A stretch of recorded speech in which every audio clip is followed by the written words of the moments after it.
So good morning everyone and I welcome you all to Saurabh Pandey UPSC YouTube channel पे. If you are preparing for civil service examination, इस channel से आप ज़रूर से जुड़ें. So start करते हैं. तो इस सीरीज़ में दो चीज़ें हम लोग लाइक वी आर डिस्कसिंग. एक एस्पेक्ट है दैट इज़ जैसे यू हैव सीन कि हम लोग नेशनल पार्क भी कवर कर रहे हैं. Like for example different different जो आयाम हैं उनको कवर किया जा रहा है. At the same point of time we are also discussing जो डिफरेंट सोर्सेस हैं, जो एडवांस करंट अफेयर का हिस्सा है, जो different different sources PIB, down to earth, ये सारी चीज़ें. तभी मैं PIB का लेकर चल रहा हूँ, फिर इसके बाद down to earth, then physics.org. ऐसे बहुत सारे आयाम हैं जो हम लोग कवर करते जाएंगे. सो लेट्स सी दैट पहला जो टॉपिक है ये PIB का सोर्स है इसका, that is Shri Ujjaini Mahakal temple. इस टेम्पल के बारे में बिकॉज प्राइम मिनिस्टर जो है, ऑनरेबल प्राइम मिनिस्टर इस टेम्पल गए थे. जैसे अगर आपको याद हो, सोमनाथ टेम्पल पर प्रश्न आपका प्रीलिम्स में बना था और वो भी इसी वजह से आपके न्यूज़ में था. तो श्री उज्जैनी महाकाली टेम्पल, ये टेम्पल सिकंदराबाद एरिया में लोकेटेड है, तेलंगाना में, और पुराना भी है, लगभग 191 ईयर्स ओल्ड है. यहाँ पे लाइक डिवोटीज आते हैं, काफ़ी सारे आते हैं, lakhs of devotees offers their prayer also. And यहाँ पे एक पॉपुलर है मतलब फेस्टिवल जहाँ मनाया जाता है, दैट इज़ बोनालू नाम से एक फेस्टिवल है. और ये कहा जाता है कि 1830 में यहाँ पे कॉलरा ब्रोक आउट हो गया था सिटी के अंदर है. और उसमें ये कहा गया at the same time batch of military battalion transfer to Ujjain in Madhya Pradesh from Secunderabad.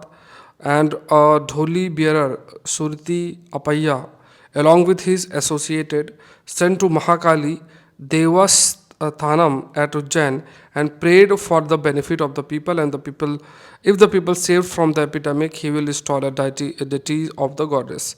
मतलब जो स्थिति थी वहाँ पे, जैसे कुछ लोग आपके उज्जैन में थे, वहाँ पे प्रेयर ऑफर की गई और ये कहा गया कि अगर जो लोग हैं वो ठीक होंगे तो वहाँ पे वो एक मूर्ति की स्थापना जो है वो करेंगे.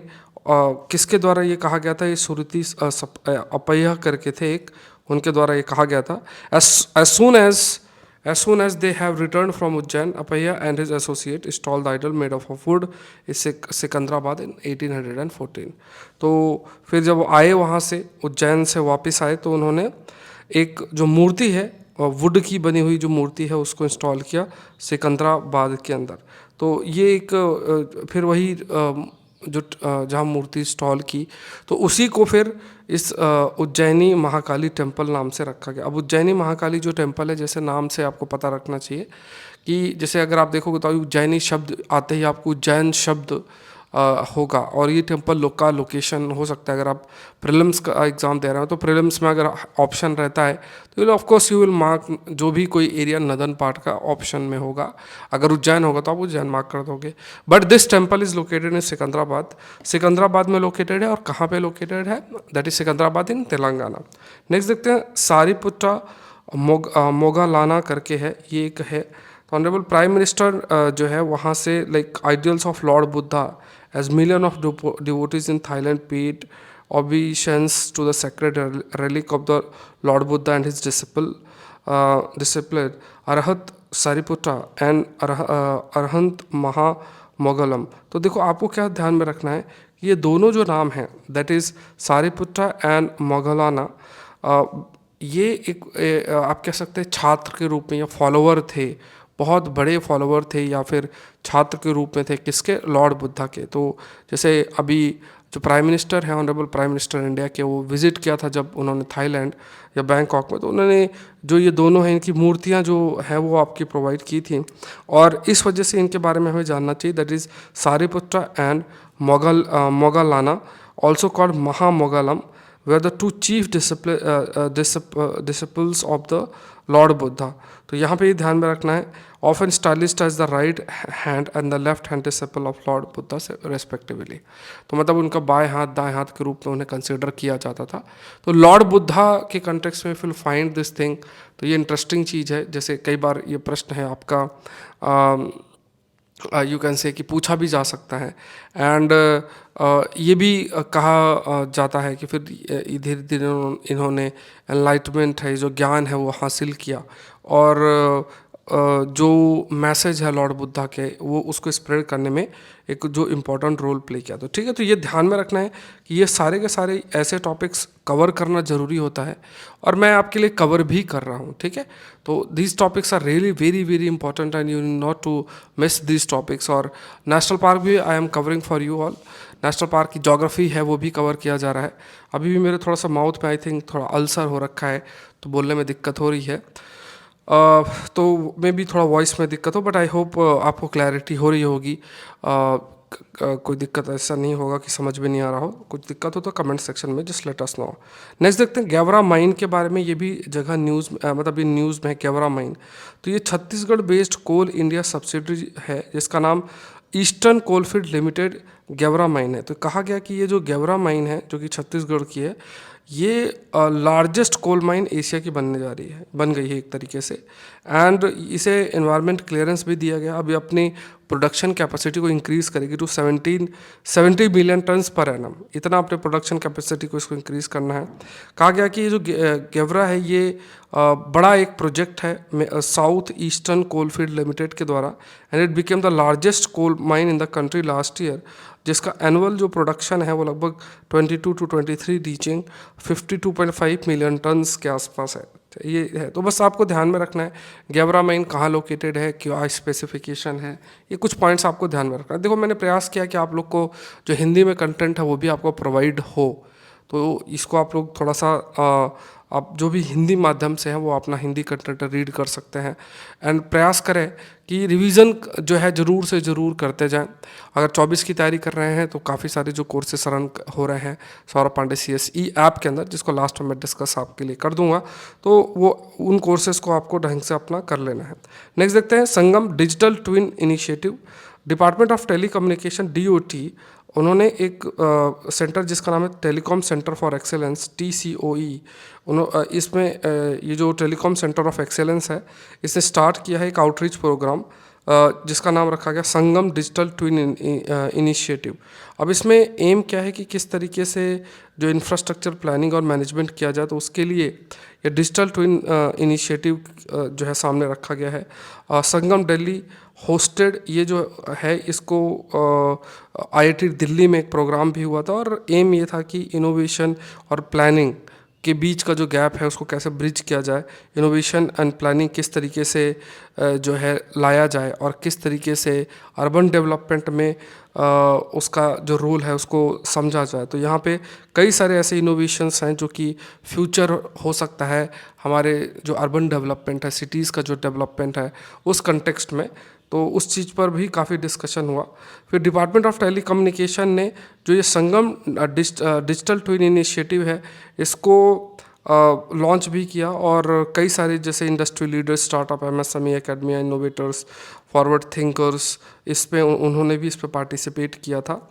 एंड ये सॉल्यूशन प्रोवाइड करता है about of physical assets enabling real time monitoring, simulation, analysis for iterative experimentation, feedback loop to achieve optimal outcome. तो देखो कुल मिला के क्या है कि ये जो डिपार्टमेंट ऑफ टेलीकम्युनिकेशन है, डिपार्टमेंट ऑफ टेलीकम्युनिकेशन इस इनिशिएटिव के माध्यम से, that is the Sangam digital twin initiative है, इसके माध्यम से कई सारे जो मतलब डिफरेंट जो स्टेक होल्डर्स हैं डिफरेंट फील्ड में जो काम कर रहे हैं, स्टार्टअप्स, MSMEs, एकेडमिया, इनोवेटर्स, तो वो साथ में भी आए, उन्होंने डिस्कस भी किया, और कैसे सॉल्यूशंस ऑफर किए जा सके हैं डिफरेंट लेवल पे, चाहे इंफ्रास्ट्रक्चर रिलेटेड हो, चाहे प्लानिंग और इनोवेशन के बीच का जो गैप हो, कैसे डिफरेंट सॉल्यूशन के माध्यम से जो अर्बन डेवलपमेंट के फ्यूचर है उसको एनालाइज करना, फिर एक मॉडल क्रिएट करके, और फिर जो वी कैन से जो भी सॉल्यूशन है उसकी तक रीच जो है करना।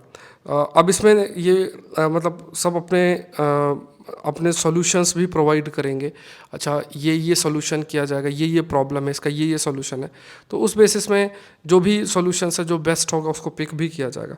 सो टेलीकॉम सेंटर फॉर एक्सेलेंस ये एक लीडिंग प्लेटफॉर्म्स है जो इनोवेशन को प्रमोट करता है, और कोलैबोरेशन मतलब अलग अलग दूसरे जो स्टेक होल्डर्स हैं उनके साथ मिल के काम करना, खासतौर से टेलीकॉम इंडस्ट्री के कंटेक्स्ट में है। और ये जो भी प्रयास है इसके माध्यम से जो डिजिटल ट्रांसफॉर्मेशन है, मतलब जो डिजिटल टेक्नोलॉजी का इस्तेमाल है और उसका जो ट्रांसफॉर्मेशन है उस पर फोकस करना, टेक्नोलॉजीज़ जो नई आ रही है उनको अडॉप्ट करना, और उसके बेसिस पे जो भी आगे बढ़ना है वो प्रयास किया जाएगा।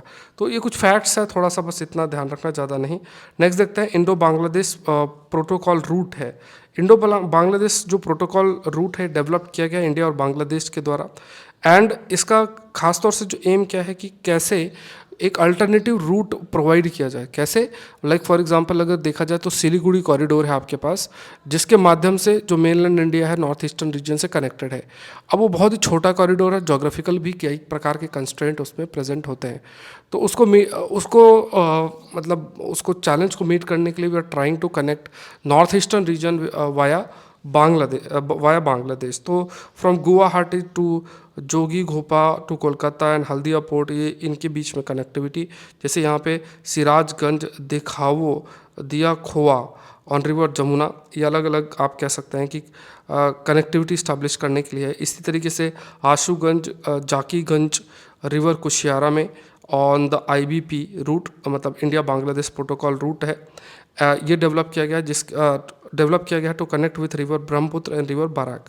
तो ये डिफरेंट वाटरवेज हैं, डिफरेंट वाटरवेज के बीच में आपस में कनेक्टिविटी जो है वो डेवलप करने का प्रयास आपका किया गया। तो आपको याद रखना है, चाहे रिवर जमुना हो, रिवर कुशियारा हो, और फिर उनको फर्दर कनेक्ट करना to river Brahmaputra and river Barak, जो कि नेशनल वाटरवे 16 के अंदर आते हैं, आसाम के अंदर, है ना। जैसे ये जो river Brahmaputra and river Barak जो कि जो नेशनल वाटरवे 16 में कंसिडर किए जाते हैं। तो कई दूसरे भी प्रोजेक्ट इसमें रन किए जा रहे हैं, लाइक नेशनल वाटर 2 के डेवलपमेंट के लिए शिप रिपेयर फैसिलिटी भी डेवलप की गई है कुछ जगहों पे, जैसे Jogighopa inland waterway terminal, फिर कनेक्टिविटी इस्टेब्लिश करना पांडू पोर्ट, जो कि through alternative road from Pandu port to NH27।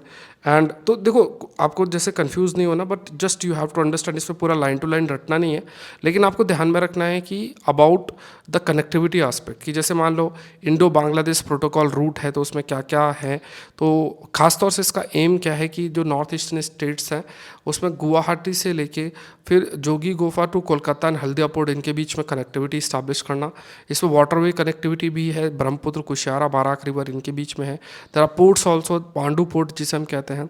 And M क्या है कि खासतौर से कनेक्टिविटी इस्टेब्लिश करके थ्रू मल्टीपल ट्रांसपोर्टल मोड एक प्रकार की जो देश के बीच में भी एक प्रकार का जो कोऑपरेशन है उसको बढ़ाना। Indo Pacific framework for prosperity, देखो ये सेशन बहुत इंपॉर्टेंट होते हैं, कंटेंट बनाने में भी बहुत मेहनत होती है।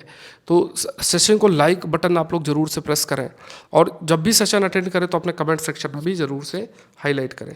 अब देखो, यूनाइटेड स्टेट ने 2022 के अंदर एक Indo Pacific economic framework for prosperity इसको लॉन्च किया था। ये सब टॉपिक अभी PIB से डिस्कशन हो रहा है, PIB के बाद हम लोग डाउन टू अर्थ भी, तो सब कुछ आपका कवर्ड होगा, क्वेश्चंस भी दिए जाएंगे और ये कंटेंट भी कवर्ड जो है हो ही रहा है।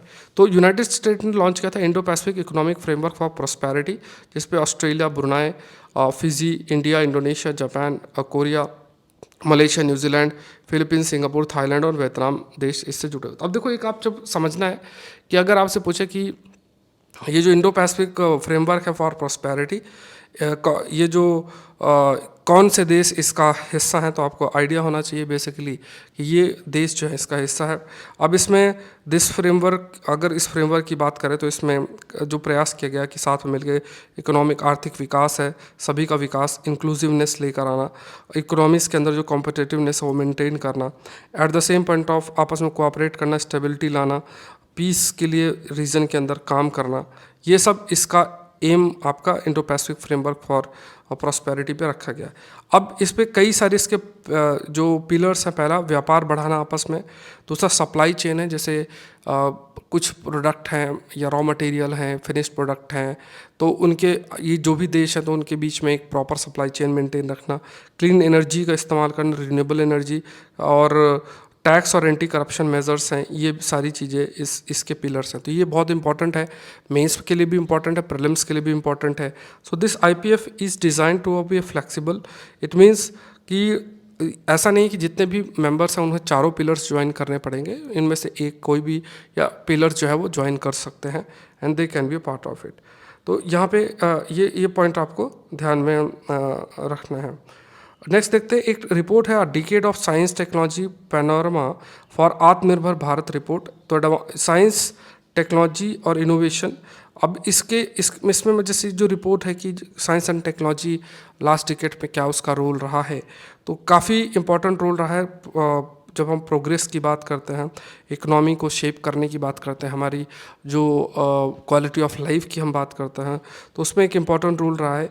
और कई चीज़ जो है इस रिपोर्ट के अंदर जो हाईलाइट की गई है, like for example capacity building की बात की गई है, इसमें रिसर्च जो है, रिसर्च पे फोकस करना, जो हम अपने आप को फ्यूचर के लिए प्रिपेयर कर सके, तो डिफरेंट एरिया एरिना में रिसर्च को प्रमोट करना, फिर रिसर्च और डेवलपमेंट को इनेबल करना, नेशनल जो भी हमारे प्रायोरिटी एरिया है उस पर भी रिसर्च पे फोकस करना, एंड किस तरीके से ensuring citizens impact through scientific improvement, मतलब जो भी रिसर्च हो रही है उसका जो इम्पैक्ट है सिटीजन्स पे पॉजिटिव रहे, उनकी ग्रोथ डेवलपमेंट में एक इंपॉर्टेंट रोल रहे। तो इस रिपोर्ट के अंदर ये कुछ बातें, 1 2 3 4 पॉइंट्स बस आपको ध्यान में रखना है, और डिफरेंट टेक्नोलॉजीज़ का आप एग्जांपल जैसे हम लोग डिस्कस करते रहते हैं तो उसको भी आप मेंशन कर सकते हैं।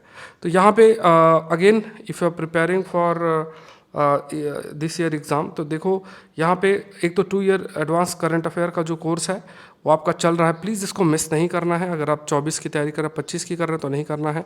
साइंस टेक, ज्योग्राफी और एनवायरनमेंट के एडवांस टॉपिक्स का कोर्स ये भी आपका चल रहा है, तो ये भी लॉन्च हो चुका है, मतलब 10 फुल लेंथ टेस्ट भी जल्द आने वाले हैं।